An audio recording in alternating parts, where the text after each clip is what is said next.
Hi, my name is Laura Parker. I am the Program Manager at ARC Outpatient Services located here in Madison, Wisconsin.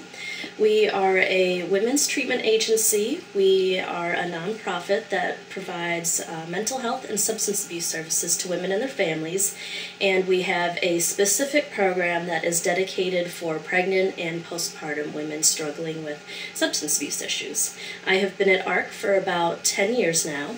And I have a background in social work, a master's degree in social work, and a concentration in substance abuse and mental health services. So I'm here to speak to you today. I heard that there have been a lot of questions about substance abuse, pregnancy, the impact on the mother, impact on the fetus, the baby, and that's something that we've really put a lot of time and energy into here at ARC, looking into, researching, and then just also kind of fumbling our way through things and figuring out what works and what doesn't. I'm by no means an expert, but I have learned a couple things over the last couple of years, so I'm more than happy to share what I do know with your group.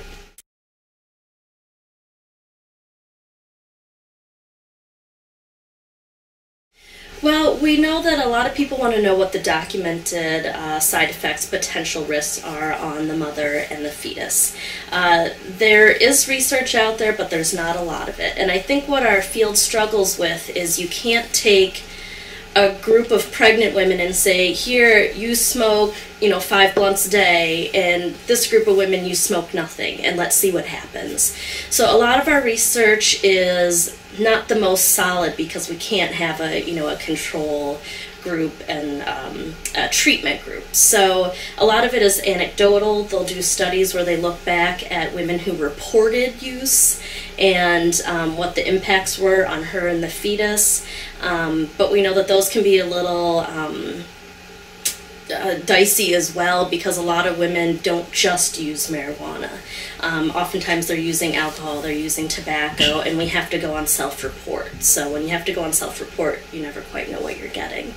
But we know that THC does affect mom and baby. To the extent to which it affects, I think, is where we're still struggling as a field.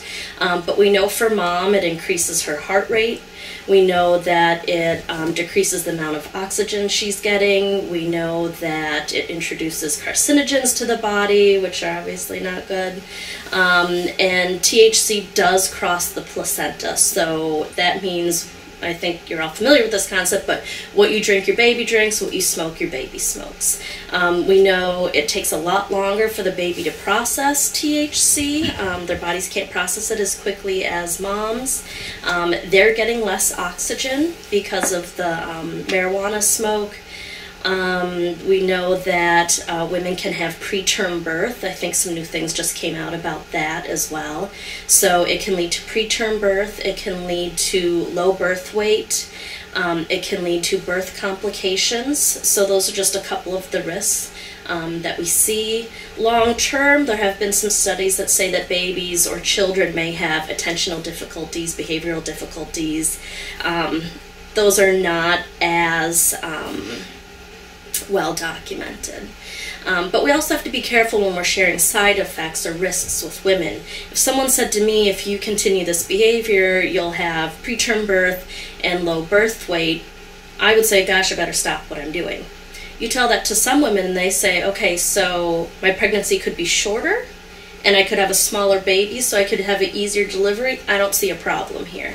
So you need to be really careful on how you frame these things. So instead of just saying low birth weight or preterm, go into the details a little bit more and explain how that can have major health complications for the baby. So you want to be really careful in what you think is maybe a side effect or a risk may not be a side effect or a risk to them.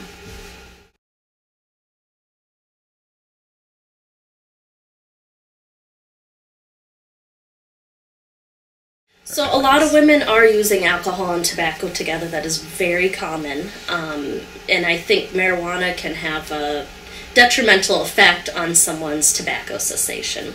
I think we've often seen that it's hard to quit one and just the other. And that's something that we often think of as kind of a cross addiction. If they quit one but not the other, they're still in addiction. So it's real difficult to say I'm going to quit just one and not the other. And we certainly see that here. Women will come in for treatment for opiates, heroin, cocaine, marijuana.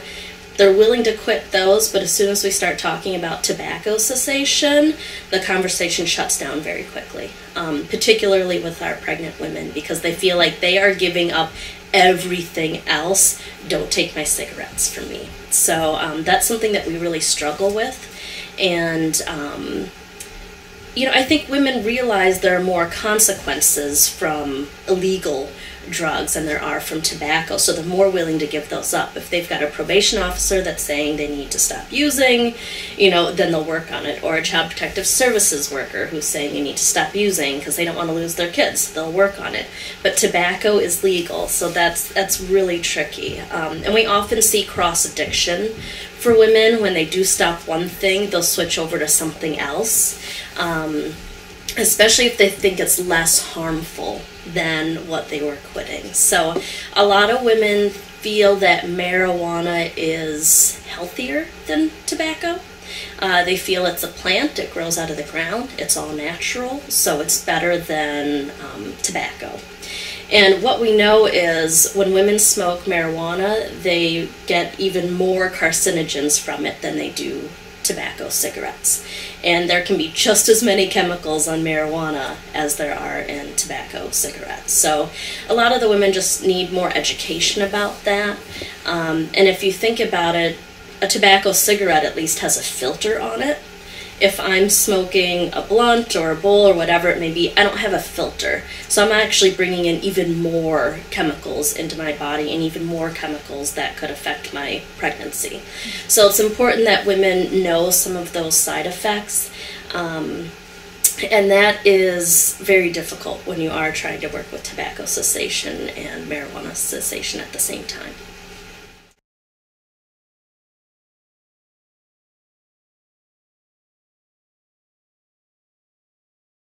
So when you find out that a woman is smoking marijuana, or you want to start talking to her about her marijuana use, it's very important that we come from a non-judging place with our conversation and our questions. Especially those first initial questions are going to be key to how you work with her down the road. It's very important that you ask questions that are open-ended. So we don't want to say, are you smoking marijuana? Yes or no. That puts a lot of pressure on her. It's a very loaded question, because in that moment she has to decide if she's going to tell you that she's doing something she knows she shouldn't be doing that could be harmful to her baby. And a lot of women are under the impression, if I tell them I'm using drugs, they'll take my baby. So it's a very loaded question. Even though it may seem simple to you and it may seem like something you can just check off, it's a huge question. So we don't want to ask yes or no questions. It's called a closed-ended question. We want to ask open-ended questions, which are, so why don't you tell me a little bit about your marijuana use? So it's less judgmental. It's just saying, let's have a conversation about this, or about how much marijuana do you think you're using. We also want to work to, stay with me on this, destigmatize stigmatizing behavior. So we know that if a woman knows she shouldn't be using alcohol and drugs during pregnancy, we need to make it okay for her to say yes. Not because we're trying to trick her, but because we want to make sure if she needs services that she gets them. So something that we might say here, and I used to do intake here before I became program manager, so I learned all these things the hard way, is you might say, I work with a lot of pregnant women that are really struggling. They've got a lot of things going on in their life. They may have a lot of physical symptoms from their pregnancy, and they're struggling. And one of the things that they do to cope is use alcohol or drugs. Is that something you've ever felt you've had to do? So it's very caring. I'm not going to, drop over if you say you're using alcohol and drugs. I know this happens. This is very normal. So you really want to normalize that. We're not saying it's okay, but we're saying we get it. We see this all the time, and we know that it's something that a lot of women do to cope. And then you say, is this something you feel you've had to do? So for a lot of women, they don't feel like this is a choice. They didn't sit down and say, I've got this healthy way to cope with things, and I've got this unhealthy way to cope with things, and I think I'm going to go with unhealthy. that's all they've known. That's the decision that they've had to make. They may have come from families where every single person in their family smokes, and that's okay. And we hear that a lot too. My mom smoked with me, and my sister smoked with her kid. They've got 10 fingers, 10 toes, they're healthy. But we know that alcohol and drugs really do affect brain development more than anything else, so there could be some pretty major behavior, emotional kind of consequences. So we need to be really careful in how we approach that topic, and not assume that that woman knows that it's a bad thing for her to be doing. She may think it's the most normal thing in the world. So that's when we have to be really gentle and caring. I was given an example of when I went in for a physical, the nurse, before I talked to my nurse practitioner, the woman who was screening me at the beginning, you know, take your weight and temperature and all that, and she said, "You don't use alcohol and drugs, do you? No one's hurting you at home, are they?" So those are other examples of really close-ended questions that have a lot of judgment in them. It's basically saying, don't tell me the answer, I don't want to know. And I think that a lot of times questions are asked in that way because we don't know how to respond to the answers we get. So it's important that you have those open-ended discussions and that you're really not judgmental, and you have to check your judgment at the door because we all have them.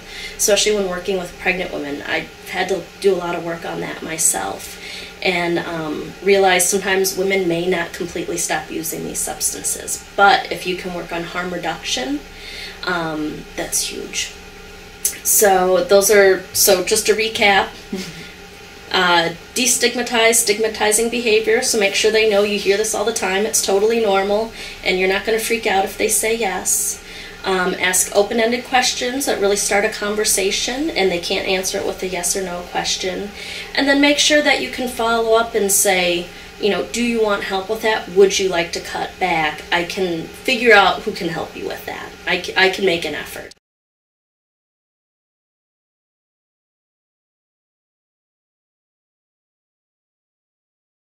So if we know sharing consequences of use doesn't really impact women, if they hear preterm birth, you know, birth complications, low weight births, if those aren't important to them, you're probably asking, then how do I talk to them about marijuana use? One of the things that we do is we use motivational interviewing. So rather than saying, you're pregnant, don't use, or don't you want to quit, we need to ask her what her goal is. And that really helps build trust and safety. So what are your goals around your marijuana use? Do you have any goals? Or what are your goals kind of overall? And, you know, engage her in that discussion of what is it going to look like when you have this child? What would you like to, where would you like to see yourself? Now, some women cannot really think that way because it's an abstract concept. And I know we work with a lot of women here with, you know, cognitive difficulties, fetal alcohol spectrums disorders, so those might not be the best questions for them because they're a little abstract. But we can engage women in discussion of, okay, so once you have this baby, how are you going to take care of yourself and the baby? What's the plan? What are your goals? What are your parenting goals? And then we talk a lot about, okay, now we've set these goals. How does marijuana use fit into those goals that you've set for yourself? Sometimes they'll say, well, it's not a problem, doesn't affect it at all, and then, you know, that's a point where you just kind of let it ride. You say, okay. But keep that in mind, because there are times where you can say, you know, if they're talking about being broke, you know, you can gently bring up, well, let's look at your budget. Where is your money going? Okay, and, you know, this. And I think I remember you said you smoke a little bit of marijuana. How much would you say you're spending on that? So you can start to plant some of those seeds in a very non-judgmental way, just letting them know, hey, it's part of your budget, right? You're smoking a little weed. Generally, you don't get that for free. If you're not getting it for free, then we need to talk about what you're doing to get it, which is a whole other issue. But, you know, okay, so what do you think about that? Boy, are you really spending $100 a month on weed? What else could you spend that on? That's a lot of money. So there are ways to kind of gently bring it up without, I know it's hard sometimes as providers. We just want to tell them how bad it is and how they should stop using it, but I've done that and it doesn't work. I'm sure you've all done it and realized it does not work. So really letting her drive the ship, because it's not my treatment, it's her treatment and it's her life. So making sure that you just kind of keep bringing it back to her goals and what she wants. And a lot of times women will get to a point where they realize that it's something that they do need to cut back or just completely quit. So it's important to help her set those goals, and then just kind of point out, how is your use fitting into those goals. There's a lot of motivational interviewing techniques out there you can look at. You can go home and Google things as well. But there are some things that you can kind of keep in the back of your head as tools to use along the way when you're working with women that are struggling with use.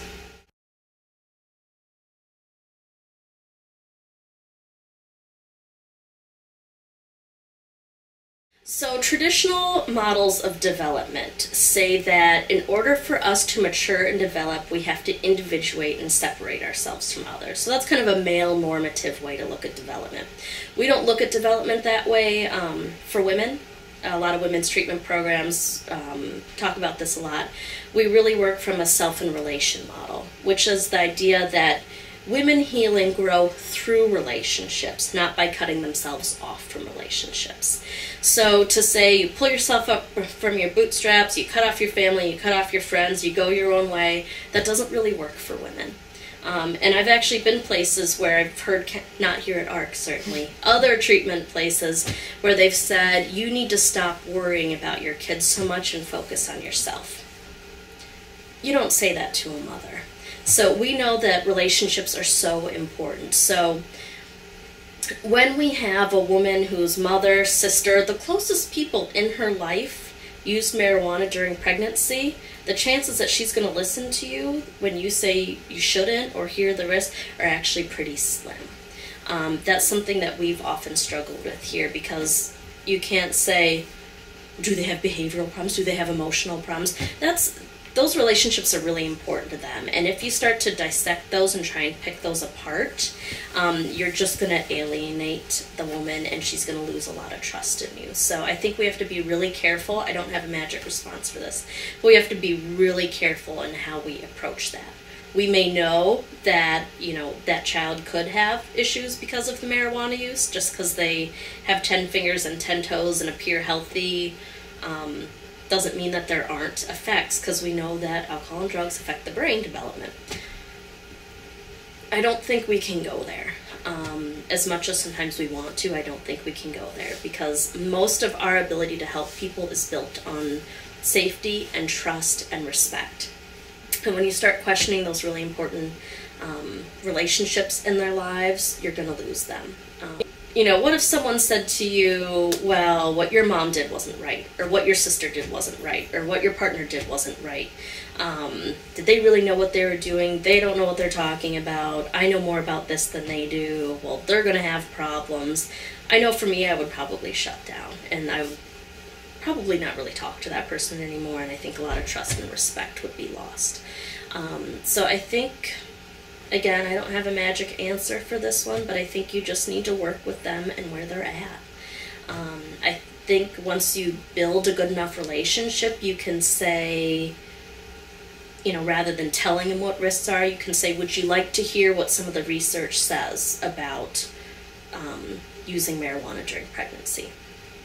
I know your mom and sister used it, and it seems like it turned out okay for them, it sounds like, but would you want to know what some of the risks are? Because I just found them out myself. So I'm a little new to this. We can talk about it and just kind of have a discussion about it and see what you think. So that has a little different feel to it than, well, you shouldn't be using marijuana during pregnancy, and I'm going to tell you why. So, again, you may know all the reasons, but it doesn't matter if you lose her. It doesn't matter if you've lost her respect and trust and there's no more safety. So, I think it's just really important to be very gentle around these topics.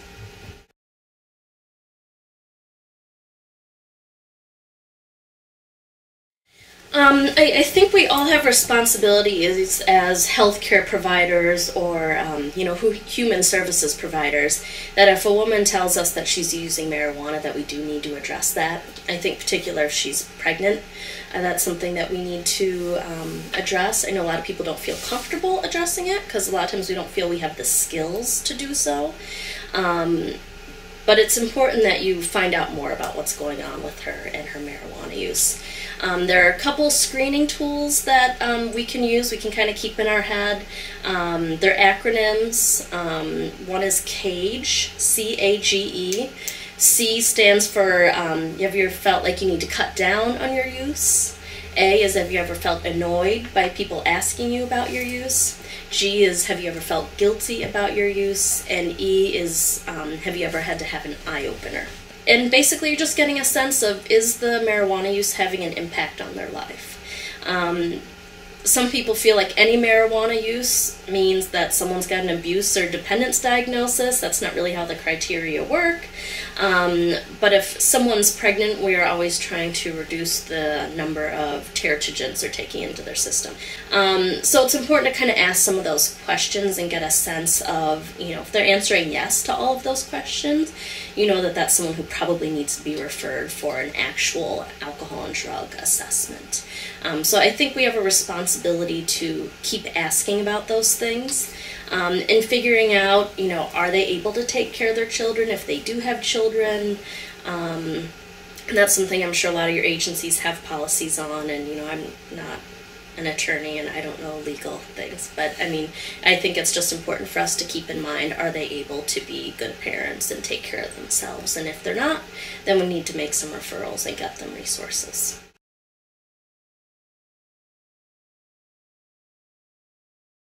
So you are most likely, a lot of you are not substance abuse treatment providers, but there are a lot of resources out there. You could certainly refer them to us.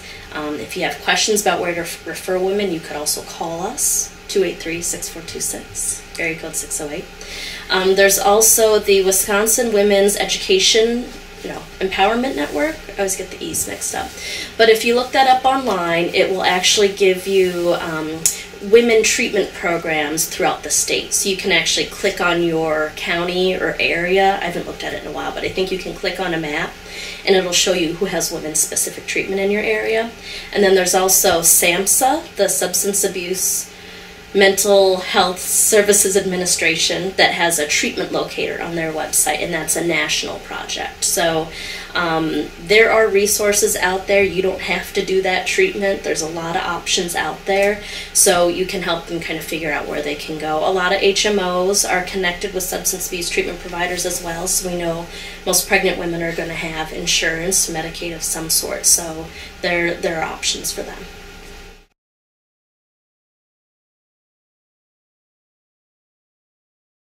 So I know we've talked a lot about marijuana and pregnancy, the impact on the fetus, but I do want to talk a little bit more about what happens when the baby is actually born and what happens postpartum when a woman is using marijuana. We here at ARC strongly encourage women to breastfeed, but when we know a woman is using alcohol and drugs, that kind of changes the picture a little bit. We know that THC marijuana does go into breast milk, so we know that that baby is going to be further exposed to THC. We know that THC can affect the quality and quantity of breast milk that a mother produces. The American Pediatrics Association actually says, if you're going to breastfeed, don't use marijuana. For our population, it's more like, if you're going to use marijuana, please don't breastfeed. So, and same stance with other alcohol and drugs. Again, there's not a whole lot known about the exact impact of THC in breast milk on an infant, so I think the safest bet is don't do it. And that's what the Pediatric Association is recommending. And I think it's kind of our safe public health message. We often talk about, especially with alcohol use in pregnant women, kind of the safest message is there's no safe type of alcohol, time to drink, or amount of alcohol to drink during pregnancy. And I think we kind of have that same stance with marijuana. We just don't know enough, so it's better to not breastfeed if you are regularly using marijuana.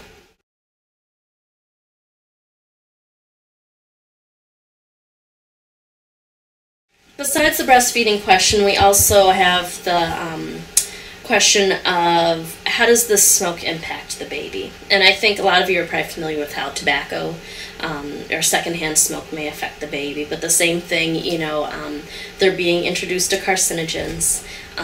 It's affecting the amount of oxygen that they get. We know it can lead to respiratory problems. We know, especially for moms, it can lead to immune system issues or reduced immunity, and same thing happens for the baby. So, we know those are some of those risks that are happening. I don't know if we know a lot of long-term risks, but we know kind of the first-hand risks. We see a lot of kids with asthma, and I think that might have something to do with it, but again, there's not as much documented on that topic.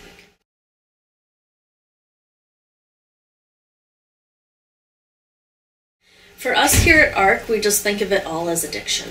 So we need to treat both as an addiction, because we know they are, and use pretty much the same tools for both. That's what we do. It may differ for you, but for us, addiction is addiction.